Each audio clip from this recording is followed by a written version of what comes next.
লোকসভা নির্বাচনের আগে কংগ্রেস কর্মীদের ভয় দেখিয়ে তৃণমূলের যোগদান করানোর অভিযোগ কংগ্রেসের পঞ্চায়েত সমিতির সদস্যের। মুর্শিদাবাদ জেলার বেলডাঙ্গা পঞ্চায়েত সমিতিতে কংগ্রেসের প্রতীকে জয়ী পঞ্চায়েত সমিতির সদস্য আশারুল হককে প্রথমে টাকা এবং বিভিন্ন প্রলোভন দেখিয়ে পরে নানান ভয় দেখিয়ে কংগ্রেস ছেড়ে তৃণমূল কংগ্রেসে যোগদান করবার জন্য হুমকি দেওয়ার অভিযোগ উঠল বেলডাঙ্গা বিধানসভার তৃণমূল বিধায়ক হাসানুজ্জামান শেখের বিরুদ্ধে।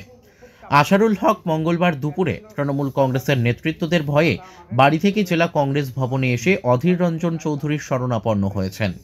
এই ঘটনার তীব্র নিন্দা করছেন প্রদেশ কংগ্রেস সভাপতি Adhir Ranjan Chowdhury. Bureau report, S news Bangla. বিশিষ্ট যারা নেতা আছে, টিএমসি বিধায়ক আছে, উনি আমাকে আজ দুদিন আগে বলছে টিএমসি যোগ দাও, আর যদি যোগ না দাও 14 সালে যে গাঁজা হেরোইনের কেস দেওয়া হয়েছে ওইভাবে কেস আবার দেওয়া হবে। এবং কালকে গত রাত্রে টিএমসির নেতা যারা মেন নেতা কাল রাত্রে মোটামুটি 2টো পর্যন্ত আমার ফোনে প্রচণ্ড ডিস্টার্ব, লাস্টে ফোন বন্ধ করতে বাধ্য হয়েছে। এরকম খুব চাপাচাপি চলছে। এর জন্য দাদার কাছে এসেছি, দাদা আমাকে কীভাবে বাঁচাবে, কীভাবে উদ্ধার করবে, তাই দাদার কাছে আমি হেল্প নিতে এসেছি। আমি প্রচণ্ড কষ্টে আছি, আমার জন্য দাদা যেন এটা খুবই তাড়াতাড়ি ব্যবস্থা করবো, আমাকে যেন দেখে, মানে আমার যেন ডিস্টার্ব না করে। বাড়িতে প্রচণ্ড কাদাকাদি করছে এই ব্যাপার। মানে এমএলএ 14 সালে এইভাবে গাঁজার কেস দেওয়া হয়েছিল, হ্যাঁ, জেলে ভরে রাখা হয়েছিল। এর আগে আপনাকে কেস দিয়েছিল অলরেডি 14 সালে কেস দিয়েছিল আমাকে। মোটামুটি 6 মাস আমার দোকান সব যত কারখানা ছিল সব সিল করে দেওয়া হয়েছিল, দোকান বন্ধ করে দিয়ে, দোকান সিল করে কংগ্রেস করার অপরাধ। হ্যাঁ, এবং আমাকে এই কথা বললো, দাদার ছবি ছিল আমার ঘরে, দাদার ছবি হুমায়ুন কবির যে এসপি ছিলেন, যেই ভাঙলো আগে প্রথমে, ভাঙার পর বললো কোন দাদা তোকে বাঁচায় তাও দেখবি। তারপরে আমি যেভাবে হোক ওখান থেকে বেরিয়ে যাওয়ার পর আমি কলকাতাতে মোটামুটি 3 মাস ওখানে পড়েছিলাম। আমার পুরো সব সিল করে দিয়েছিল। বাড়িতে 10টা 15টা করে গাড়ি দিয়ে রেড করতাম আমার কাছে, আমার বাড়িতে প্রচণ্ড খিস্তি করতাম। যাক আমি ওখানে জামিন হয়েছে হাইকোর্ট থেকে, প্রচণ্ড কষ্ট করে আমি জামিন হয়েছিলাম। তারপর আবারও সেই একই সিস্টেম করতে চাইছে আমাকে। কতদিন ধরে চলছে এটা? মোটামুটি আমার ডেটটা পড়ছে 3 দিন ধরে। ব্যাস, জয়েন করানো আর কিছু না। হ্যাঁ, মানে নির্বাচনের আগে দেখাবে যে সব ভেঙে চলে আসছে তৃণমূলে। হ্যাঁ হ্যাঁ, আজও আমাদের অদ্ভুত স্টাইল নিয়েছে। আমাদের যত ক্যান্ডিডেট পঞ্চায়েত সমিতি আছে প্রত্যেক জনাকে জ্বালাইছে, প্রত্যেক জনাকেই হুমকি দেওয়া হচ্ছে, এবং আমরা মোবাইল ভয়ে অফ করে রাখছি। আজ কোনো প্রলোভন দেওয়া হচ্ছে, হুমকির সাথে প্রলোভন দেওয়া হচ্ছে বলতে, হ্যাঁ তুমি এসো, তুমি কি চাও, কোন পদ চাও, বিভিন্ন রকমের বুঝাইছে। প্রথমে ভালো করে বুঝাইছে, আজ কদিন ধরে এটা পাইল না, এবার হুমকি যাচ্ছে।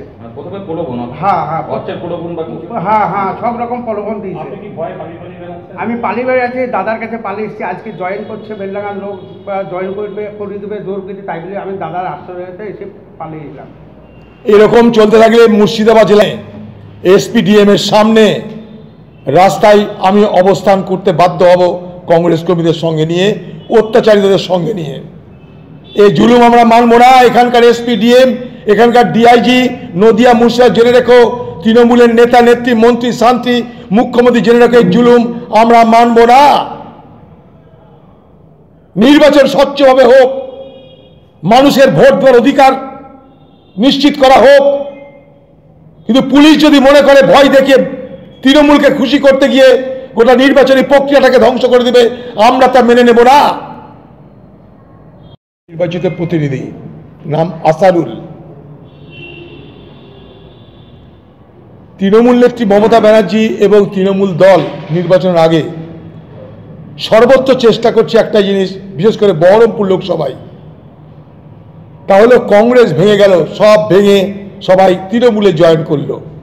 এটা প্রমাণ করানোর জন্য উঠে পড়ে লেগেছে তৃণমূল দল। তৃণমূলের প্রচার যখন শুরু হলো বহরমপুরে প্রথম, সেদিন তারা চেষ্টা করলো সারগাছি, চৈতন্যপুর থেকে কংগ্রেসের নির্বাচিত প্রতিনিধিদের প্রলোভন দেখিয়ে, ভয় দেখিয়ে, মিথ্যা কেসের ধমকি দিয়ে জয়েন করাতে। ব্যর্থ হলো, পারল না। দ্বিতীয়বার কাঁদি জনসভায়, সেখানটায় ভরতপুর থেকে ভয় দেখিয়ে, প্রলোভন দেখিয়ে, ধমকি দিয়ে, পুলিশ দেখিয়ে নির্বাচিত প্রতিনিধিদের তৃণমূলে জয়েন করানোর চেষ্টা হলো, পারল না।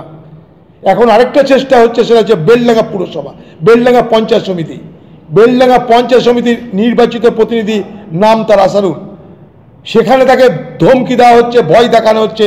তার নিজের মুখে তার প্রতি যে ভীতি প্রদর্শন হচ্ছে তার কথা শুনুন। এ হচ্ছে আমাদের আসারুল এর নাম। আমাকে